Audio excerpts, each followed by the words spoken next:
نحمدہ ونصلی ونسلم علی رسولہ الکریم اما بعد فاعوذ باللہ من الشیطان الرجیم بسم اللہ الرحمن الرحیم وَإِن تَعُدُّوا نِعْمَتَ اللَّهِ لَا تُحْصُوهَا صدق اللہ مولانا العظیم وصدق رسولہ النبی الکریم الامین ونحن علی ذالک من الشاہدین والشاکرین والحمد للہ رب العالمین۔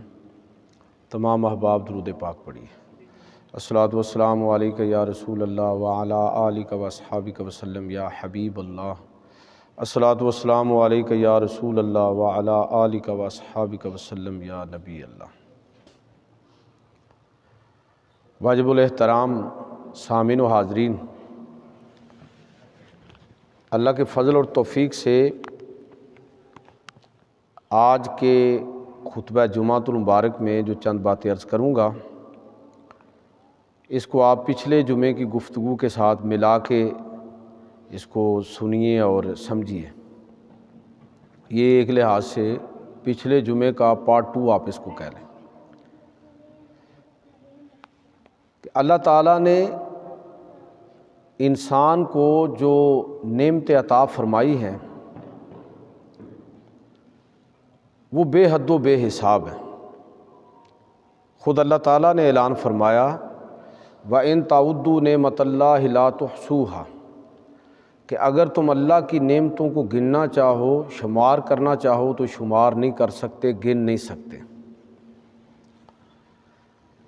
اللہ تعالیٰ نے انسان کو جو عقل، شعور، فہم اور فراست عطا فرمائی ہے، اگر اس کو بروئے کار لاتے ہوئے خود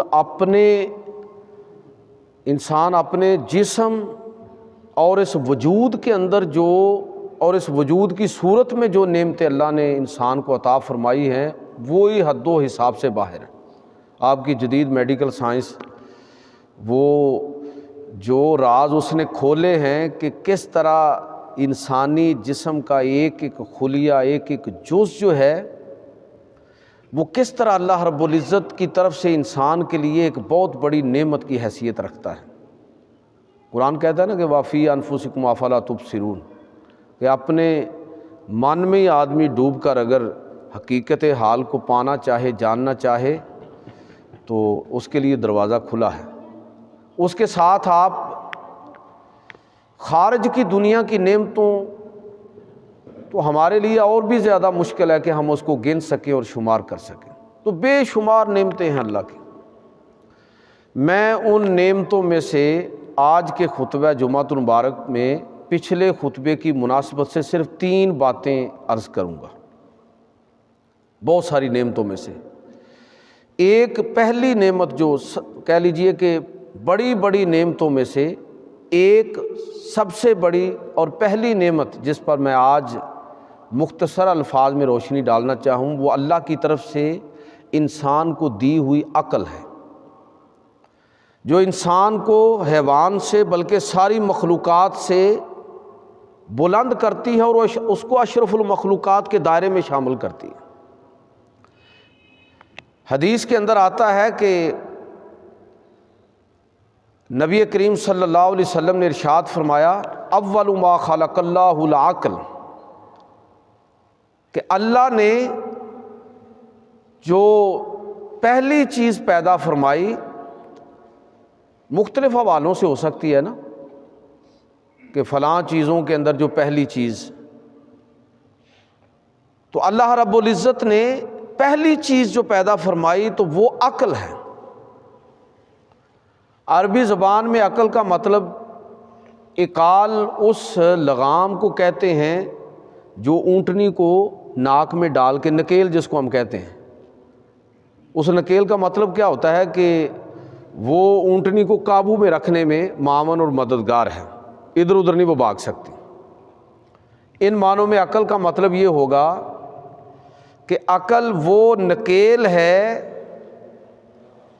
وہ لگام ہے، وہ رسی ہے کہ اگر کوئی انسان صحیح طور پر اس عقل کو استعمال کرے تو اللہ تعالیٰ کی حدود کی خلاف ورزی سے انسان بچ جاتا ہے۔ یہ عقل انسان کو اللہ کی حدود اور شریعت کی حدود کو توڑنے سے قابو میں رکھتی ہے۔ تو پھر یہ بہت بڑی نعمت ہو گئی نا۔ اللہ تعالیٰ کی نعمتوں میں سے بڑی نعمت، لیکن شرط یہ ہے کہ انسان اس کو صحیح طور پر بروئے کار لائے، ورنہ یہ عقل بڑی عیار ہے، یہ استعمال کرنے والے پر ڈپینڈ کرتا ہے کہ وہ عقل کو مثبت معنوں میں استعمال کرتا ہے یا منفی مقاصد کے لیے استعمال کرتا ہے۔ آپ اندازہ کریں کہ جس طرح کا مقدمہ آپ عقل کو دیں گے نا، یہ اسی کے مطابق اس کے دلائل گھڑ لے گی۔ حق کو باطل ثابت کرنا یہ بھی تو بڑے بڑے عقل والوں کے کام ہے نا، جو کہتے ہیں کہ ہمارے پاس بڑی عقل اور دانش ہے۔ وکیلوں کو پتہ نہیں ہوتا کہ یہ آدمی قاتل ہے اور فلاں مظلوم ہے، یہ ظالم ہے، لیکن اگر وہ ظالم کے ساتھ کھڑے ہو جائیں اور ایسے ایسے دلائل وہ تلاش کر کے لائیں گے کہ پورے مقدمے کی دجیاں بکھیر کے رکھ دیں گے۔ اس لیے عقل ایک طرف اگر اللہ کی بہت بڑی نعمت ہے تو دوسری طرف یہ بھی بات سمجھنی چاہیے کہ اس کا صحیح استعمال یہ بڑا اہم ہے، ورنہ یہ دو دھاری تلوار ہے، اگر اس طرف چل پڑی تو شیطان کی طرح انسان کے مقابلے میں جب حضرت آدم علیہ السلام اور شیطان کا وہ پورا واقعہ جو آپ نے قرآن مجید میں پڑھا ہوا ہے، قصہ آدم و ابلیس، اس میں آپ دیکھیں کہ آدم علیہ السلام کا رویہ کیا ہے اور اس کے بالمقابل شیطان کا رویہ کیا ہے۔ شیطان سے غلطی ہوئی، سجدہ نہیں کیا تو کس طرح اس نے دلائل کا انبار لگا دیا، اور آدم علیہ السلام سے جنت میں لغزش ہوتی ہے تو وہ فوری طور پر اپنے رب کی بارگاہ میں اعتراف کرتے ہیں۔ یہ اصل میں فرق ہے، یعنی عقل کے درست اور غلط استعمال کا، کہ اگر عقل اللہ کے حکم کے تابع ہو، پیغمبر کی ہدایات کے ماتحت ہو تو غلطی نہیں کرتی، اور عقل اگر بے لگام ہو جائے تو پھر انسان شیطان کے نقش قدم پر چلتا ہے، جس طرح کہ شیطان نے اللہ کے سامنے باقاعدہ اپنے صحیح ہونے پر اور معاذ اللہ کے فیصلے کے غلط ہونے پر باقاعدہ دلائل دیے۔ تو میں یہ عرض کر رہا ہوں کہ عقل اللہ کی بہت بڑی نعمت ہے، لیکن شرط یہی ہے کہ عقل کا صحیح استعمال ہو۔ سیدہ عائشہ صدیقہ رضی اللہ تعالی عنہا نے نبی کریم صلی اللہ علیہ وسلم کی بارگاہ میں عرض کی کہ اللہ کے رسول، قیامت کے دن انسانوں کے جو درجات ہیں اس کا تعین کس بنیاد پر ہوگا؟ تو آپ صلی اللہ علیہ وسلم نے فرمایا کہ عقل کی بنیاد پر۔ آپ حیران رہ گئیں، یا رسول اللہ عمل کی بنیاد پر نہیں ہوگا؟ یعنی عام ہمارے ذہن میں ظاہر ہے یہی بات ہے کہ عملوں پر ہی بات ہوگی، تو نبی صلی اللہ علیہ وسلم نے فرمایا کہ عقل کی بنیاد پر ہوگا۔ حیران ہو کے عرض کی کہ یا رسول اللہ کیا عمل کی بنیاد پر نہیں ہوگا؟ آپ نے فرمایا کہ دیکھو اللہ نے جس کو جتنی عقل دی ہے نا، وہ اس کو صحیح استعمال کرے گا تو عمل بھی تو اس کے مطابق ہی کرے گا نا۔ تو اس لیے ان معنوں میں آپ کہہ لیجئے کہ عمل کی بنیاد بھی اصل میں عقل ہی ہے۔ اس لیے عقل اللہ کی بہت بڑی نعمت، اور اس کا صحیح استعمال ہمیشہ اس کی توفیق اللہ تعالیٰ سے طلب کرنی چاہیے۔ تو میں یہ عرض کر رہا ہوں کہ یہ عقل صحیح معنوں میں صحیح جگہ پر بروئے کار آئے تو صحیح معنوں میں یہ اللہ رب العزت کی طرف سے عطا کردہ انسان کے لیے بہت بڑی نعمت ہے۔ ورنہ عقل کا حال یہ ہے کہ علماء نے عقل کی دو قسمیں بیان کی ہیں، ایک ہے عقل معاش اور دوسری ہے عقل معاد۔ عقل معاش کیا ہے؟ عقل معاش یہ ہے کہ انسان کا مائنڈ سیٹ ایسے بنا ہوتا ہے کہ جس کو آپ سراپا دین سمجھتے ہیں، جس کو آپ سراپا خیر سمجھتے ہیں، وہ اس دین سے بھی اور اس خیر سے بھی اپنی دنیا اخذ کر لیتا ہے۔ یہ عقل معاش ہے۔ اور بھئی کئی لوگ آپ کو نظر آئیں گے کہ ویسے تلاوت کرنا، ذکر اذکار کرنا، اور وہ خیر کے کام جو آپ انجام دیتے ہیں ان کو انجام دینا شاید ان پر بڑا بھاری اور گراں گزرتا ہوگا، لیکن آپ ان کو یہ کہہ دینا کہ اگر آپ نے 1,00,000 مرتبہ یہ کلمہ پڑھ لیا، یہ آیت پڑھ لی، یہ دم پڑھ لیا، یہ ذکر کر لیا، تو آپ کے کاروبار کے رستے میں جتنی رکاوٹیں ہیں ساری دور ہو جائیں گی، تو فوراً تیار ہو جائیں گے۔ یہ مت سمجھیے کہ میں اس کو غلط کہہ رہا ہوں، اس لیے کہ اللہ کے پیغمبر صلی اللہ علیہ وسلم نے بہت ساری صورتوں کے فضائل اس انداز میں بیان کیے ہیں، بہت سارے ذکر اذکار آپ نے تلقین فرمائے ہیں۔ یہ عمل فی نفس ہی غلط نہیں ہے۔ میں جو بات آپ کی خدمت میں عرض کرنا چاہتا ہوں وہ یہ ہے کہ انسان ایسی عقل بروئے کار لے کر آتا ہے کہ وہ دین میں سے بھی اصل میں دنیا ہی اخذ کر رہا ہوتا ہے، تو وہ اس کے لیے کوئی خیر و برکت کا باعث نہیں ہے۔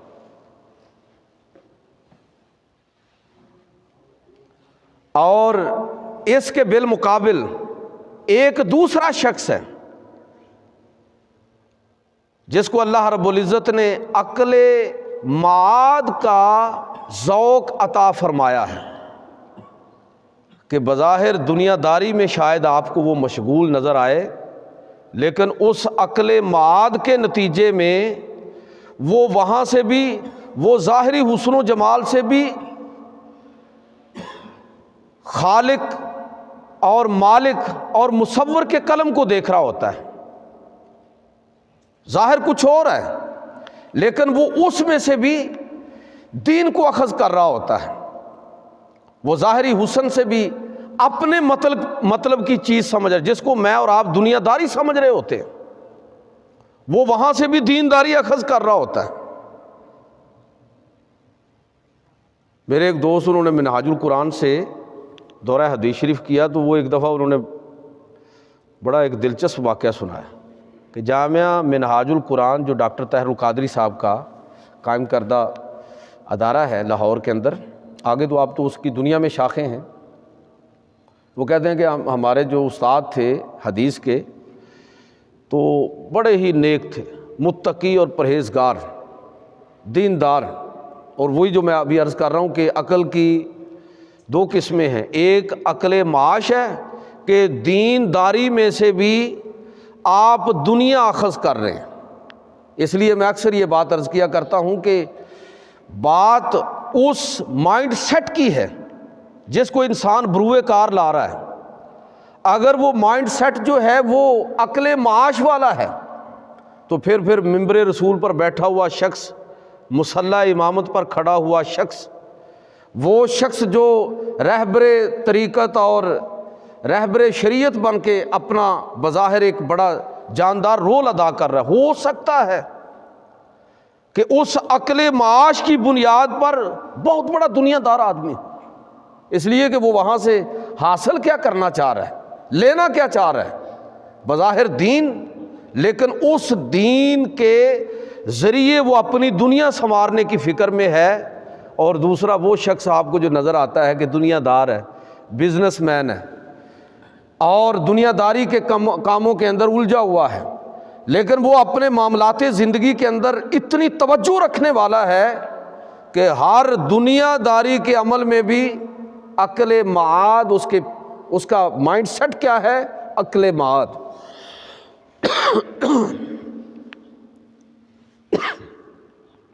کرسا پانی لے کے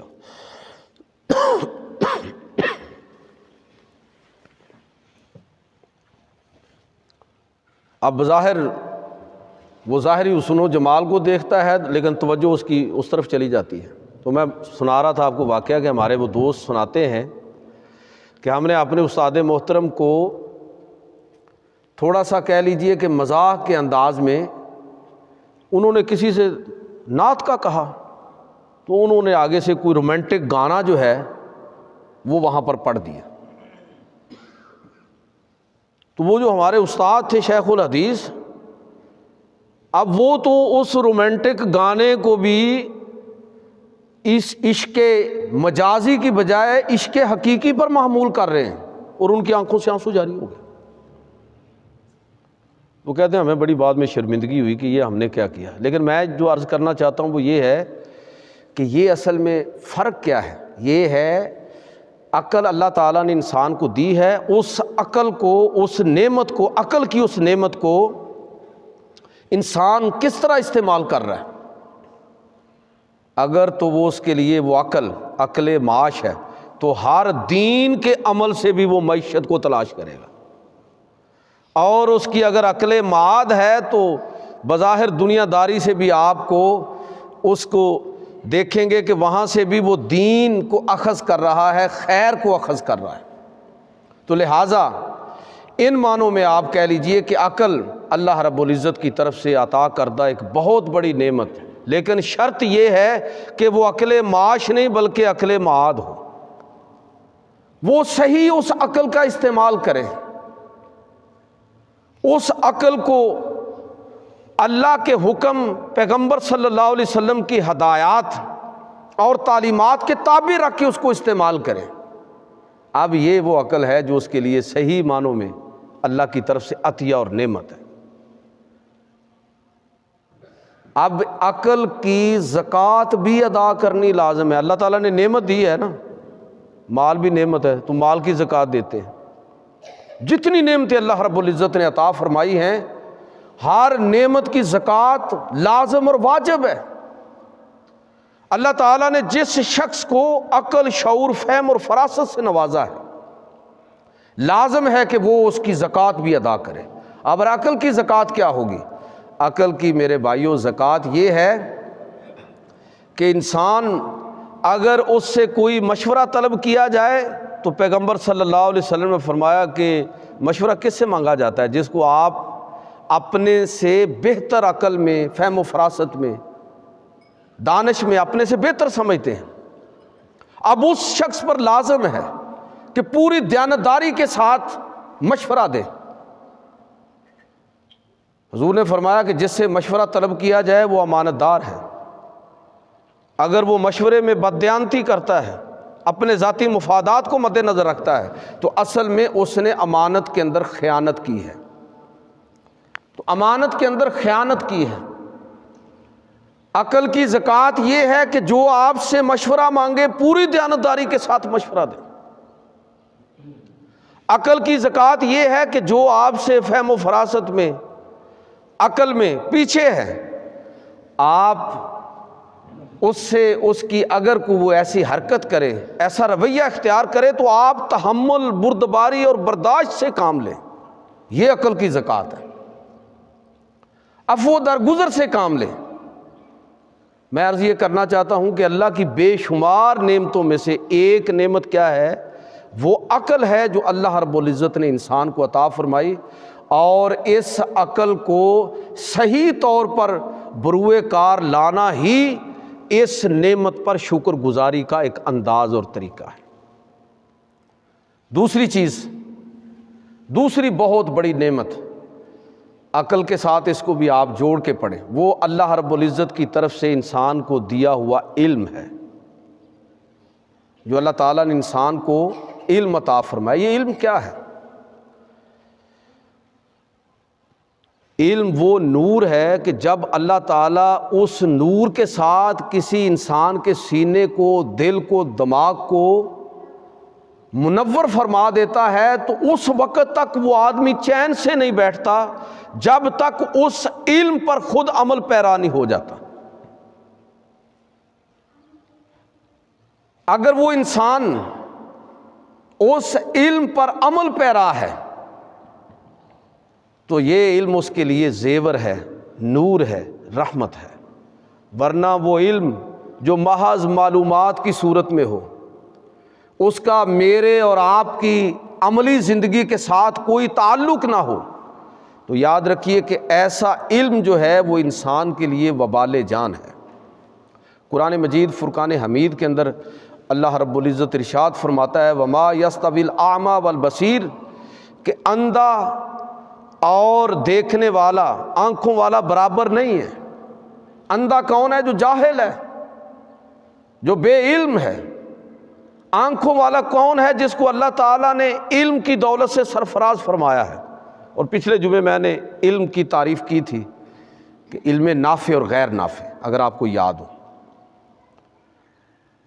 تو اللہ تعالیٰ فرماتا ہے یہ دونوں برابر نہیں ہیں، اور یہ بھی فرمایا کہ وَلَا الظُّلُمَاتُ وَلَا النُّورُ، جس طرح اسی طرح یہ برابر نہیں ہے جس طرح کہ اندھیرا اور نور یہ بھی برابر نہیں ہے۔ اسی طرح سمجھ لیجئے کہ اندھا جو بے علم ہے اور دیکھنے والا جو علم والا ہے یہ آپس میں برابر نہیں ہے۔ تو یہ اللہ تبارک و تعالیٰ کی طرف سے بہت بڑی نعمت جو انسان کو عقل کے ساتھ اس کے درست استعمال کے ساتھ جو علم کی صورت میں نصیب ہوتی ہے، تفصیلات میں نہیں جاؤں گا اس لیے کہ پچھلے جمعے اس پر تفصیل سے بات ہوگی۔ صرف اس میں یہ بات میں ایڈ کرنا چاہتا ہوں کہ اس دنیا کے اندر جو انسان کو عزت نصیب ہوتی ہے، اس کا جو سوشل سٹیٹس جو ہے وہ بنتا ہے لوگوں کی نگاہ میں۔ اللہ تعالیٰ قرآن پاک میں فرماتا ہے کہ جتنی بھی عزتیں ہیں وہ ساری کی ساری وَلِلَّهِ الْعِزَّةُ وَلِرَسُولِهِ وَلِلْمُؤْمِنِينَ، کہ عزت اللہ کے لیے ہے، اللہ کے رسول کے لیے ہے اور اہل ایمان کے لیے ہے۔ اب جو عزتیں اہل ایمان کو مل رہی ہیں وہ عزت کس بنیاد پر انسان حاصل کرتا ہے؟ مال و دولت کی بنیاد پر، یا پھر وہ علم انسان نیک عمل کی بنیاد پر حاصل کرتا ہے؟ تو یاد رکھیے کہ جس طرح مال و دولت عارضی ہے اسی طرح مال و دولت کی بنیاد پر ملنے والی عزت بھی عارضی ہے۔ بڑے لوگ دنیا میں آپ کو نظر آئیں گے جو مال و دولت کے ڈھیر پر بیٹھے ہوئے بھی فقر کی زندگی بسر کرتے ہیں۔ فقر کا مطلب کیا ہے؟ بے نیازی کی زندگی بسر کرتے ہیں۔ مال اور دولت، عہدہ اور اقتدار ان کے کردار پر کوئی اثر ہی نہیں ڈالتا، وہ اس سے بے نیاز ہوتے ہیں، یعنی اس کا ہونا نہ ہونا ان کے لیے برابر ہوتا ہے۔ یہ فقیر لوگ ہوتے ہیں، یہ فقیری ہے۔ تو میں عرض کر رہا ہوں کہ مال و دولت کی بنیاد پر ملنے والی جو عزت ہے، جس طرح مال و دولت عارضی ہے اسی طرح اس بنیاد پر ملنے والی عزت بھی عارضی ہوتی ہے۔ جو مستقل عزت ہے، جو دائمی ہے، وہ ان نیک اعمال کی بنیاد پر ہے جو انسان دنیا کے اندر انجام دیتا ہے۔ اکثر آپ مجھ سے یہ جملہ سنتے رہتے ہیں کہ یہ جو بھی ہم عمل کرتے ہیں دنیا کے اندر تو مت سمجھیے کہ انسان کے مرنے کے ساتھ اس کا نامہ اعمال ٹھپ ہو جاتا ہے، بلکہ یہ نامہ اعمال قیامت تک کھلا ہوا ہے۔ ہماری اس مسجد کے بانی حاجی تاج الدین رحمۃ اللہ تعالی علیہ کتنی مسجدیں وہ بنا کے، کتنے مدارس، کتنے لوگوں کی خدمت کر کے اس دنیا سے رخصت ہوئے۔ کتنے بچے ہیں جو ان کی کوشش کے نتیجے میں زیور علم سے آراستہ ہوئے، آگے ان کے خاندان ان پر اس علم کے اثرات مرتب ہوئے، نسلوں کی نسلیں سنور گئیں۔ تو صرف اس ایک بچے کو پڑھانے کا ثواب نہیں ہے، بلکہ قیامت تک یہ سلسلہ صدقہ جاریہ کی صورت میں قیامت تک جاری و ساری ہے۔ اس لیے انسان جو عمل کرتا ہے، میں اکثر کہتا ہوں کہ وہ بانجھ نہیں ہوتا، میرا اور آپ کا ہر عمل جو ہے وہ برابر ہوتا ہے، بچے دیتا ہے۔ اگر اچھے کام کیے ہیں تو وہ عمل اچھے بچے پیدا کر رہا ہے، صدقہ جاریہ ہے، اور اگر میرا اور آپ کا عمل خدا نخواستہ کوئی برا کام ہم نے کر دیا، اس کا آغاز کر دیا، تو اب وہ آگے وہ بھی صدقہ جاریہ کی صورت میں چل رہا ہے۔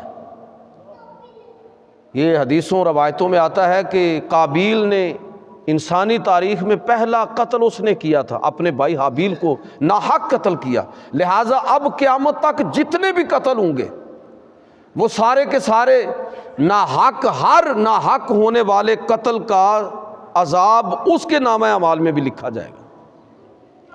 تو میں یہ عرض کرنا چاہتا ہوں کہ یہ بات ذہن میں رہے کہ جو نیکی آپ انجام دیتے ہیں تو وہ نیکی ضائع جانے والی نہیں ہے، یا وہ اپنی ذات کی حد تک محدود نہیں ہے، بلکہ اس کے اثرات بھی ہمارے ذہن میں ہونے چاہیے۔ تو بات میں یہ کر رہا ہوں کہ اللہ کی طرف سے جو عزت ملتی ہے انسان کو تو وہ مال و دولت کی بنیاد پر، اور دوسری صورت نیک عمل کی بنیاد پر۔ اور نیک عمل کی بنیاد کیا ہے؟ وہ علم اور شعور ہے جو اللہ رب العزت نے انسان کو عطا فرمایا۔ اس کا مطلب یہ ہوا کہ نیک عمل کی بنیاد بھی اصل میں علم پر ہے، عقل اور شعور پر ہے۔ تو ان معنوں میں آپ کہہ لیجئے کہ علم بہت بڑی نعمت ہے جو اللہ رب العزت کی طرف سے کسی انسان کو حاصل ہے۔ اب جس طرح میں نے عرض کیا کہ عقل کی زکوٰۃ ہے، اسی طرح علم کی بھی زکوٰۃ ہے۔ آپ سارے ماشاءاللہ عقل اور شعور رکھنے والے ہیں، علم رکھنے والے ہیں، فہم و فراست رکھنے والے ہیں، اپنے اپنے خاندانوں کے اندر، اپنے اپنے ماحول کے اندر جہاں پر آپ موجود ہیں، لوگ آپ کو کنسلٹ کرتے ہیں، آپ کی طرف رجوع کرتے ہیں۔ اب اس عقل اور علم کا تقاضا یہ ہے کہ آپ جس طرح عقل کی زکوٰۃ لازم ہے اس طرح علم کی زکوٰۃ بھی لازم ہے۔ اب علم کی زکوٰۃ کیا ہے؟ تو میرے بھائیوں، علم کی زکوٰۃ یہ ہے کہ جس کو اللہ تعالیٰ نے علم کی دولت سے سرفراز فرمایا ہو، وہ طالب علموں کے سامنے، سائلین کے سامنے اپنے آپ کو ان کا مقروض سمجھے کہ اگر مجھ سے کسی نے سوال کیا ہے، مجھ سے کسی نے مشورہ مانگا ہے تو میں اس کا مقروض ہوں۔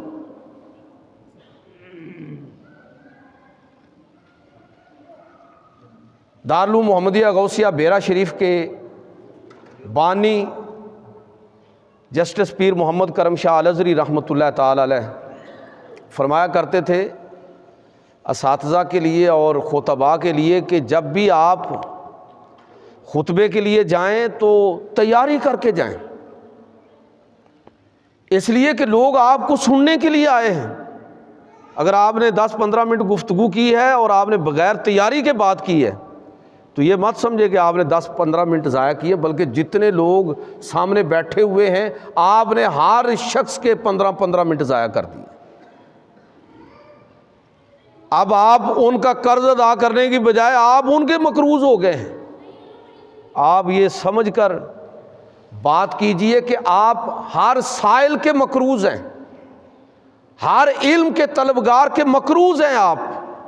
یہ ہے اصل میں علم کی زکوٰۃ، جو آپ کی طرف رجوع کرے مشورے کے لیے، آپ کی طرف رجوع کرے کوئی بات پوچھنے کے لیے، صلاح کے لیے، آپ پوری نیک نیتی کے ساتھ، پورے اخلاص کے ساتھ اس کو مشورہ بھی دیں گے، اس کی علمی پیاس بھی بجائیں گے۔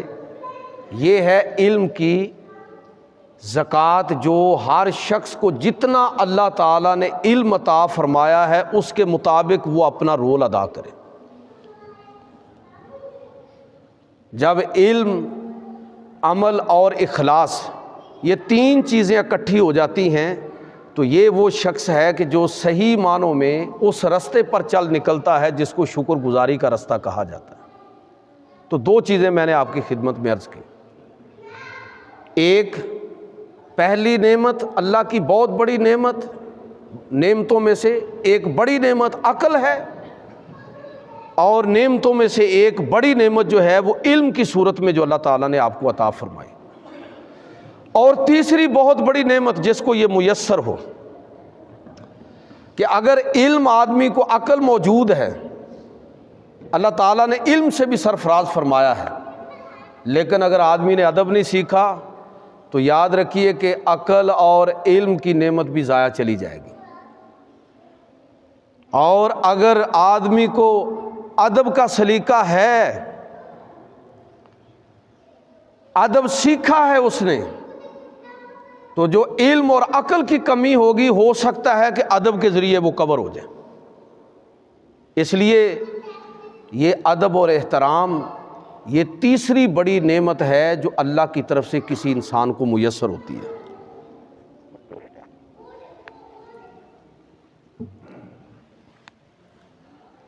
پیغمبر صلی اللہ علیہ وسلم نے ایک موقع پر ارشاد فرمایا کہ ادبانی ربی فاحسن تادیبی، کہ میرے رب نے مجھے ادب سکھایا اور ادب سکھانے کا حق ادا کر دیا، بہترین ادب سکھایا۔ پیغمبر صلی اللہ علیہ وسلم نے پھر وہ ادب ہمیں سکھایا۔ خلاصے کے طور پر میں بات عرض کر رہا ہوں کہ وہ ادب ہمیں کیا سکھایا، کہ جو تم میں سے عمر میں بڑا ہو کس طرح اس کا ادب اور احترام کرنا ہے، جو تم میں سے علم میں بڑا ہو، عمر میں بے شک کم ہے لیکن علم میں آگے ہے، کس طرح اس طرح ادب اور احترام کرنا ہے۔ ایون کہ جو تم سے علم میں بھی کم ہے، عمر میں بھی کم ہے، اور حد یہ ہے کہ جب بھی یہ جملہ آپ پڑھیں گے اور جب بھی پیغمبر صلی اللہ علیہ وسلم کی اس بات پر آپ غور کریں گے کہ اللہ کے پیغمبر صلی اللہ علیہ وسلم بچوں کے بارے میں یہاں تک آپ نے فرمایا کہ اکرموا اولادکم، لوگوں اپنی اولاد کا بھی اکرام اور ادب کرو، اپنی اولاد کا بھی ادب کرو۔ یہ ادب اور احترام جو باہمی ایک دوسرے کے لیے ہے، علم کی بنیاد پر، عمل کی بنیاد پر، عمر کی بنیاد پر، چھوٹے اور بڑے ہونے کی بنیاد پر، اگر کوئی شخص اس چیز کو بروئے کار لاتا ہے تو بڑا وہ نصیبوں والا آدمی ہے اور خوش قسمت آدمی ہے، اور اللہ کی طرف سے بہت بڑی نعمت اس کو حاصل ہے۔ اور یاد رکھیے کہ یہ بات بھی کہ جو جتنا بڑا ہوتا ہے، خاص طور پر جو علم میں جتنا بڑا ہوتا ہے، ہر آدمی کے ساتھ نا ایک شیطان بھی پیدا ہوا ہے۔ پیغمبر صلی اللہ علیہ وسلم کے ساتھ جو شیطان پیدا ہوا وہ تو حضور کی برکت سے مسلمان ہو گیا، وہ تو بات ختم ہو گئی، لیکن میرے اور آپ کے ساتھ وہ مسلسل شیطان ہمیں برگلاتا ہے۔ اگر اس علم اور عقل پر ہی آدمی کامل بھروسہ کر کے بیٹھ جائے گا اور وہ ادب اور احترام اور باقی چیزیں بروئے کار نہیں لائے گا اور عقل اور علم کو بھی صحیح دائرے کے اندر استعمال نہیں کرے گا، تو خطرہ یہ ہے کہ کہیں وہ شیطان اس کو گمراہی کے اندر نہ ڈال دے۔ جتنا بڑا وہ آدمی ہے نا اتنا ہی بڑا اس کے ساتھ شیطان ہے، وہ اس کو باقاعدہ اس کے غلط تصورات کے دلائل مہیا کرتا ہے۔ وہ اس کو بتاتا ہے، جس طرح شیطان آدم علیہ السلام کو سجدہ نہیں کیا تو کس طرح وہ اپنے دلائل دے رہا ہے اللہ کے سامنے۔ تو میں عرض یہ کرنا چاہتا ہوں کہ ان تینوں چیزوں کو آپ جوڑ کر ملا کے پڑھیں۔ اللہ نے عقل کی دولت اور نعمت عطا فرمائی، علم کی دولت سے سرفراز فرمایا، اور اللہ رب العزت نے ادب اور احترام کا شعور پیغمبر صلی اللہ علیہ وسلم کے ذریعے ہمیں عطا فرمایا۔ ان تینوں کو ملائیں گے، یہ شخص جو ہے جو عقل کا، فہم و فراست کا، شعور کا اور علم کا اور ادب اور احترام کا منبع بن کر کھڑا ہوتا ہے، یہ شخص ہے جو ہدایت پر ہے اور اللہ رب العزت کے خوش نصیب اور خوش بخت لوگوں میں سے ہے۔ ادب اور احترام کے اور اپنے سے عمر میں، علم میں، مرتبے میں بڑے اور پھر چھوٹوں کے لیے جو رویہ اللہ کے پیغمبر صلی اللہ علیہ وسلم نے ہمیں سکھایا، اس کے اثرات کے حوالے سے ایک آدھ مثال آپ کی خدمت میں عرض کرتا ہوں کہ قرآن مجید فرقان حمید کے اندر یہ واقعہ آپ نے پڑھا ہوا ہے کہ موسیٰ علیہ السلام کا اور فرعون کے جادوگروں کا جو مکالمہ ہوا اور جو مقابلہ ہوا، وہ سارا واقعہ آپ نے پڑھا ہے۔ میں اس واقعے میں سے صرف ایک نقطہ اپنے موضوع کی مناسبت سے عرض کرتا ہوں کہ مفسرین نے لکھا ہے، بعض تفصیلات مفسرین نے بیان کی ہیں اور بعض چیزیں قرآن مجید کے اندر موجود ہیں۔ مفسرین نے لکھا ہے کہ جب یہ مقابلہ ہونے لگا تو پورے ملک سے جادوگر اکٹھے ہوئے تھے، تو انہوں نے آپس میں مشورہ کیا کہ ہمیں یہ مقابلہ کیسے کرنا ہے۔ تو ان میں سے ایک جو سیانہ آدمی تھا اس نے کہا کہ میں تمہیں ایک مشورہ دیتا ہوں کہ تم موسیٰ کا علیہ السلام ان کا ادب کرو۔ انہوں نے کہا کیسے ادب کریں، ہمارا تو ان کے ساتھ مقابلہ ہے۔ تو اس نے مشورہ یہ دیا کہ ادب اس طرح کرو کہ مقابلے سے پہلے ان سے احترام کے ساتھ ادب کے ساتھ اجازت طلب کرو کہ جی آپ آغاز کریں گے یا ہم آغاز کریں۔ اس کا نتیجہ یہ ہوگا کہ اگر تو وہ واقعی نبی برحق ہیں تو ان کی مخالفت کا جو وبال ہے اللہ تعالیٰ اس ادب کی وجہ سے تمہیں اس سے محفوظ کر دے گا، اور اگر وہ حق اور سچ پر نہ ہوئے تو تب بھی تمہارا کوئی نقصان نہیں ہوگا۔ چنانچہ قرآن مجید فرقان حمید کے اندر یہ مکالمہ نقل ہوا ہے کہ وہ جادوگر حضرت موسیٰ علیہ السلام سے مخاطب ہوئے اور کہا جی آپ آغاز کریں گے، اجازت دیتے ہیں، یا ہم آغاز کریں، جو آپ مناسب سمجھیں، احترام کے ساتھ ادب کے ساتھ۔ تو قرآن مجید کے الفاظ یہ ہیں کہ حضرت موسیٰ علیہ السلام قال لهم موسیٰ القوا ما انتم ملقون، کہ تم پھینکو جو تم پھینکنا چاہتے ہو، میری طرف سے تمہیں اجازت ہے، تم ڈالو جو ڈالنا چاہتے۔ تو پھر انہوں نے اپنی رسیاں پھینکی۔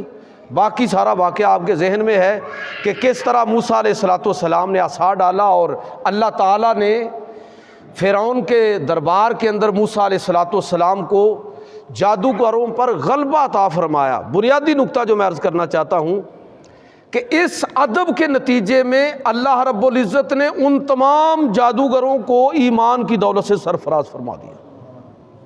میں کہنا یہ چاہتا ہوں کہ عقل اللہ کی نعمت ہے، اس کی شکر گزاری کس طرح کرنی ہے، اس کی زکوٰۃ کیسے کرنی ہے، یہ میں نے عرض کر دیا۔ علم اللہ تبارک و تعالیٰ کی طرف سے بہت بڑی نعمت، کس طرح علم کو عمل کو اخلاص میں ملا کے کس طرح انسان اس علم کی زکوٰۃ ادا کرے، یہ دوسری چیز آپ نے سمجھی۔ اور تیسری چیز میں نے عرض کیا ہے کہ اس کے ساتھ ساتھ جب تک ادب اور احترام کا رشتہ یہ بھی اللہ کی طرف سے جس کو نصیب ہو، یہ دولت جب نصیب ہوتی ہے تو پھر اللہ رب العزت ایسے شخص کے لیے اپنی ہدایت کے دروازے کھول دیتا ہے۔ اللہ تعالیٰ صحیح معنوں میں اپنی نعمتوں کا شعور ہمیں نصیب فرمائے۔ وما علینا الا البلاغ۔